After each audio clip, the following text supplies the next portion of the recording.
Welcome back to the channel new blog channel. সকালে ভালো আছো? আমিও খুব ভালো আছি। আজকে স্যাম্পার মধ্যে স্নান করে এসে প্রচুর না ঘুম পাচ্ছে। সিরিয়াস হলো, ওয়েদারটা তো অ্যাকচুয়ালি এরকম, আর ঘুম পাওয়া তো স্বাভাবিক ব্যাপার। তো চলো, পুজো তোমার এদিকে দেওয়া হয়ে গেছে, সুন্দর করে গুছিয়ে পুজো দিয়ে দিয়েছি।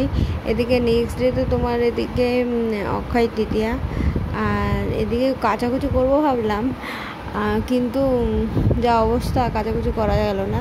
আর চোখ মুখে যেগুলো সব ছিল সেগুলো সব ক্লিন হয়ে গেছে। আর আমি জাস্ট রিলিফ, আমার একটু কিছু হলে না প্রচণ্ড প্রবলেম হয়। এই যে ভেন্ডি ভাজা, ভাত সব কিছু কমপ্লিট হয়ে গেছে।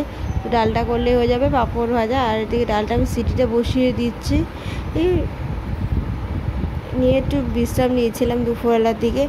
আর বিকালবেলা উঠে মুখটা এরকম লাগার একটাই কারণ হলো, অ্যাকচুয়ালি চোখে কাজল পড়েছি মোটা করে, এই জন্য মুখটা এরকম লাগছে। আর তারপর ফোনটা ডিস্টার্ব করেই যাচ্ছে। আর এইভাবে পরোটা কে কে খেয়েছো জানি না, বাট এই রেসিপিটা আমার ফেসবুক পেজে অবশ্যই দেওয়া আছে।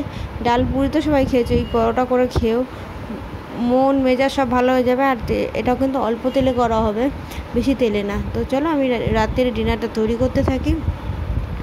আর এদিকে তোমাদের সাথে এখন কথা বলা যাবে না, কেন ওইদিকে আমি টিভি দেখছি, ব্যোমকেশ দেখছি।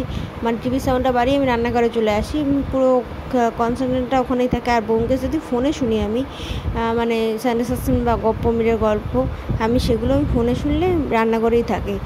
মানে এইটা আমার অভ্যেস, আর এই অভ্যেসটা খারাপ না ভালো, কিন্তু নিজের কাজ ছেড়ে আমি অন্য কিছু করি না।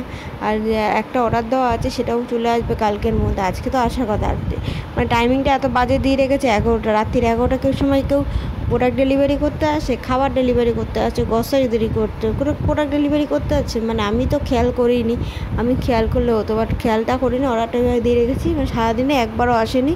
তো বলতে বলতে নেক্সট ডেটেই আসবে তো এখন। তো চলো ভিডিওটা বেকালে শেষ করি। টাটা বাই বাই, নেক্সট ব্লগে দেখাবো। তুমি ভালো থেকো।